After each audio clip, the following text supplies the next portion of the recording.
I want to talk about the 3 situations where you would not want to take apple cider vinegar or any type of acidifiers.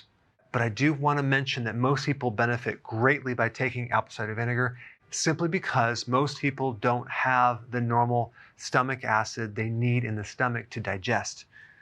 Normally, your pH should be between 1 and 3, which is extremely acid. But as we age and we consume junk foods, the pH in the stomach increases and it becomes more alkaline.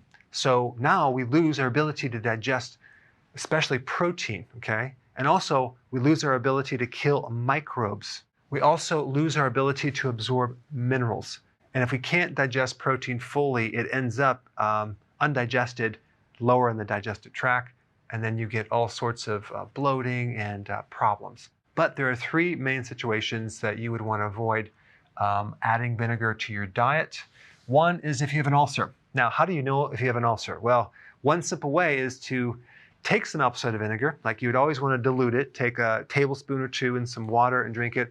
If this makes your symptoms worse, you could have an ulcer, okay? Because you're dumping acid into your stomach on an open wound, that's going to make things a lot worse. There's a really good remedy for ulcers, zinc carnosine.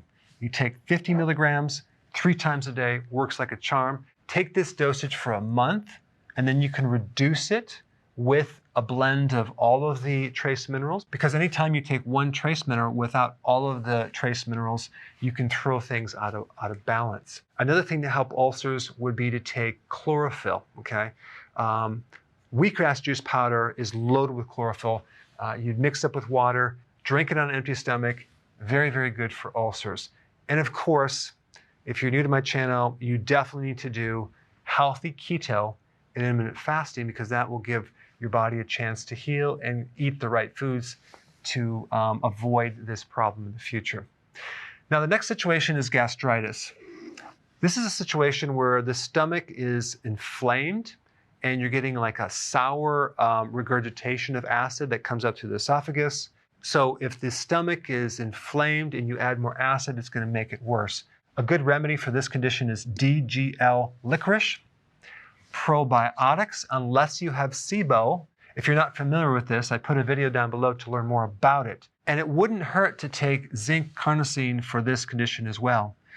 In addition to that, marshmallow root is also good for gastritis. And the other condition is called Zollinger-Ellison syndrome, where you have a tumor, which is usually around the pancreas, or it could be in the small intestine, that is causing a greatly increased production of gastric acid, which is causing an ulcer.